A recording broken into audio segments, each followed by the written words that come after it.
تاخد منه هو. ليه؟ ابن شاري بيقعدوه مع ابراهيم بقه، وساسي بيقعدوه مع ابراهيم بقه. ابراهيم بقه ده كفايه اسمه بقه، زي البيت ايه بقه. ها بتاعت لبنى.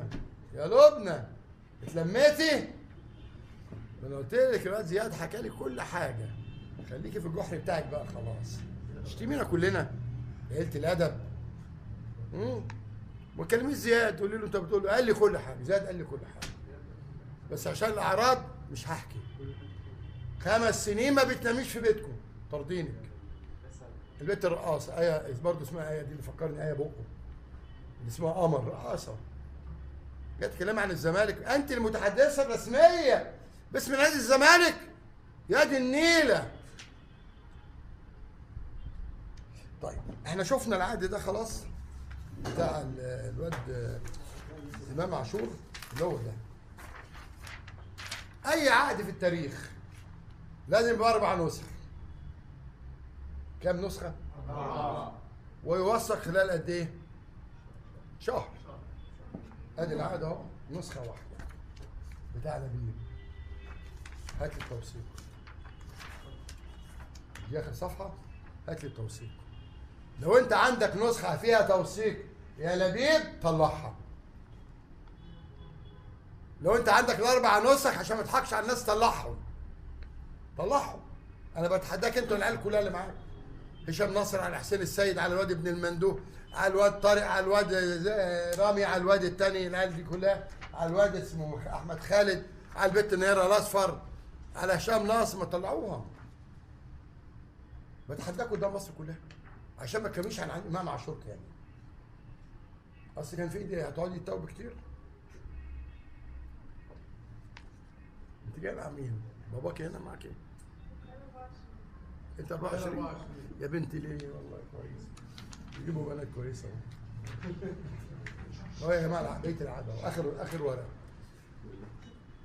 دي اصلا موثقه، يبقى ونسخه واحده. يبقى العقد بتاع امام عاشور يحطه فين؟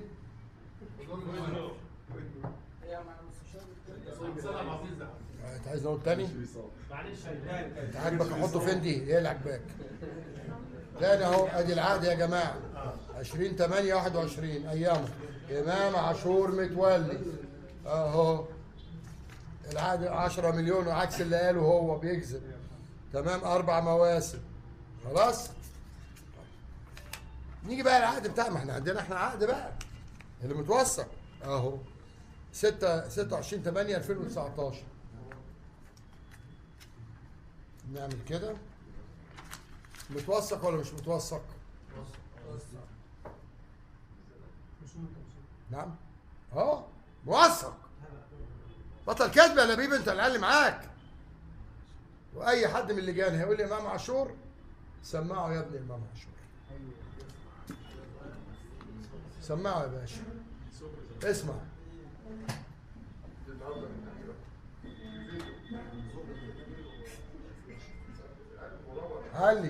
علي عشان مصر تسمع يا الجانية وسخة. امام عاشور هاتوا لنا بقى، هاتوا لنا الزبون. الامام ده لعب واحد. كان النهارده في الخطبه. ده كان الخياس النهارده اللي كان بيلعب في الموضوع. مش عنده كام سنه؟ عنده 24 سنه. ثانية واحدة، ده امام عاشور ولا حد انا جايبه كده؟ مش عايز كلب تاني يكلمني عن امام عاشور. انا لا ببوس لا مؤاخذة قعر حد ولا رجل حد، لو هو كريستيانو ما اعرفش مين عشان يلعب في الزمالك. الزمالك اكبر من كل دول. عايز تلعب للزمالك تبوس الرجل وتلعب. سمعنا. كان ليه عقد معايا انا قديم هيتقسم اهي. يعني امام ما بقاش مقدمات لحاجه. قدام مصر كلها قدام جمهور الزمالك انا جايبه. زي ما جبت طارق حامد وزي ما جبت مصطفى فتحي. لا هو فتحي، هو اسف محمود علاء كله بقى على قدام مصر كلها. كده قدام مصر كلها. البيع حسين لبيب عملوا معاه ما وثقوهوش. سامعين؟ بس هو عشان محترم ما اتكلمش. تمام؟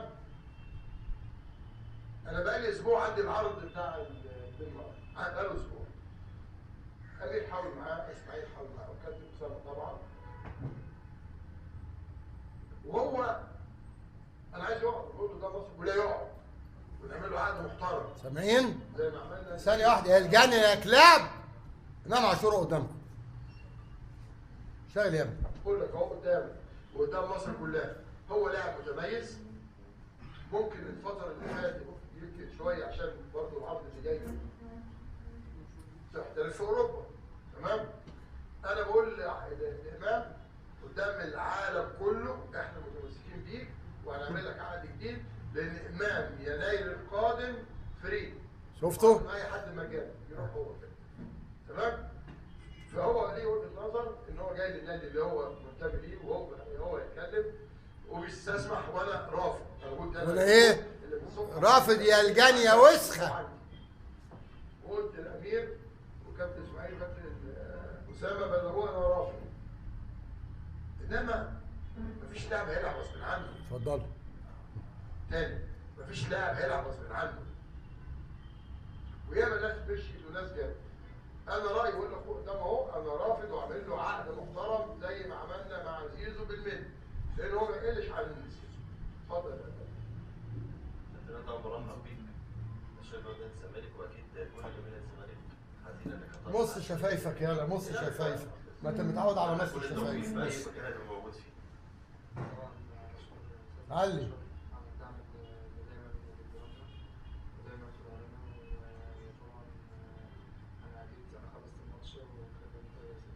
علي يا ابني مش سامعه.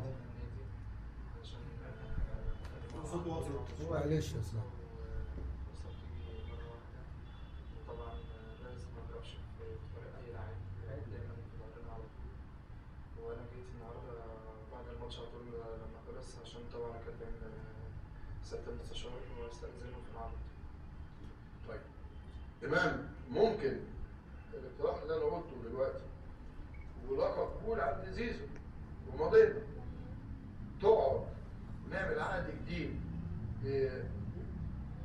بمقابل محترم ليك بيك موهبتك؟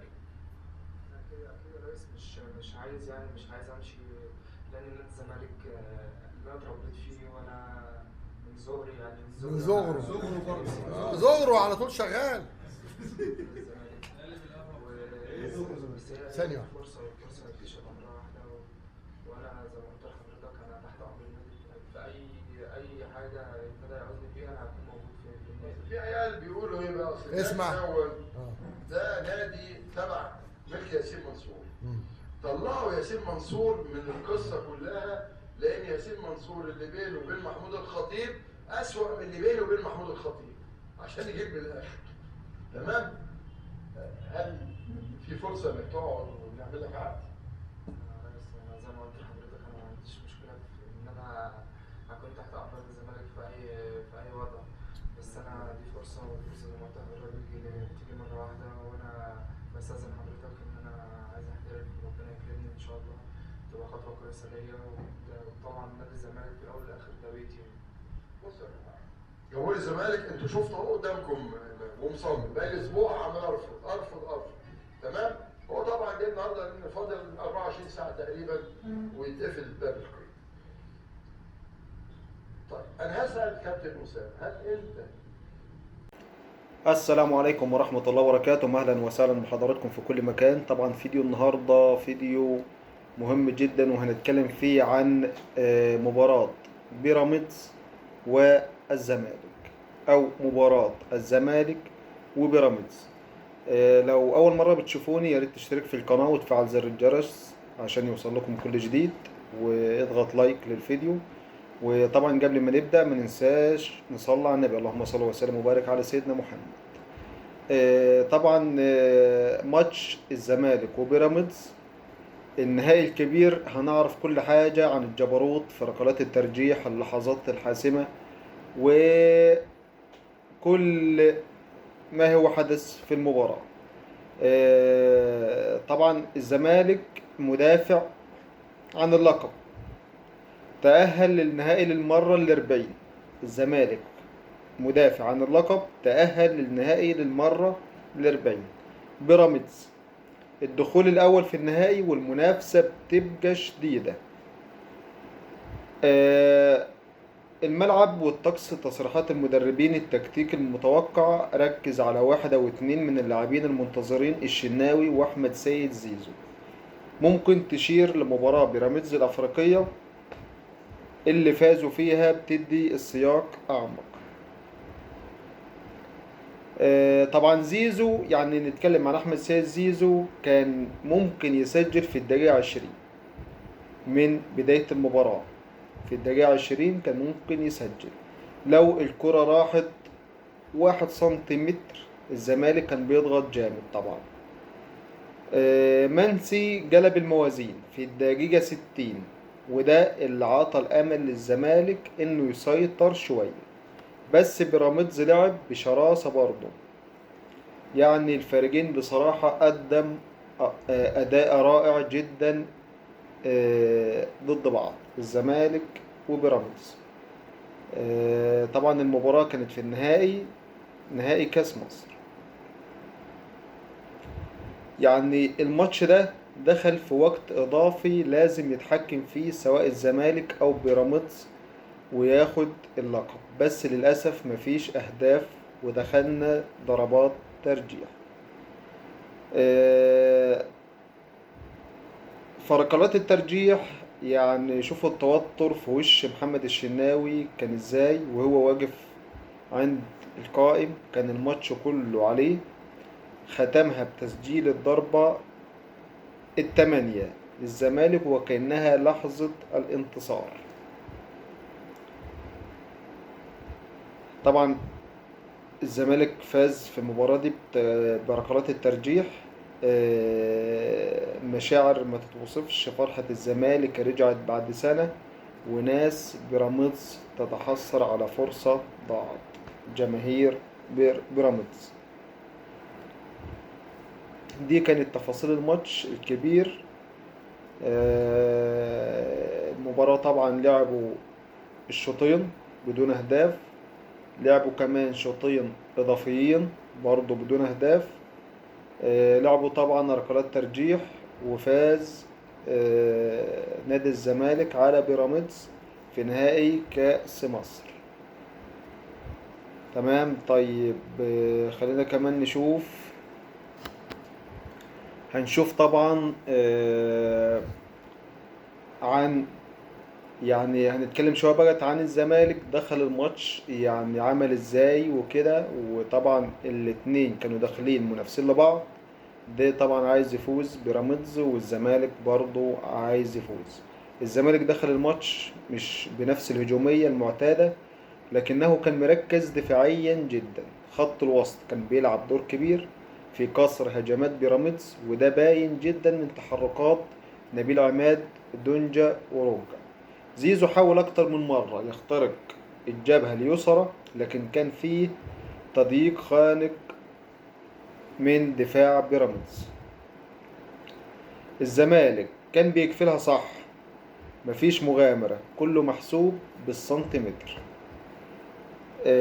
طبعا بدأ الزمالك يضغط أكتر. شفنا تحركات سيف، فاروق جعفر، وناصر منسي. أخيرا توصل لهدف جميل جدا بعد خطأ في التمركز من بيراميدز. بعد الهدف الزمالك تراجع للدفاع، وكان بيدور على المرتدات السريعة، وده الطبيعي في ماتش نهائي. تكسب وتتراجع، تلعب على عجل الخصم وتستفزه.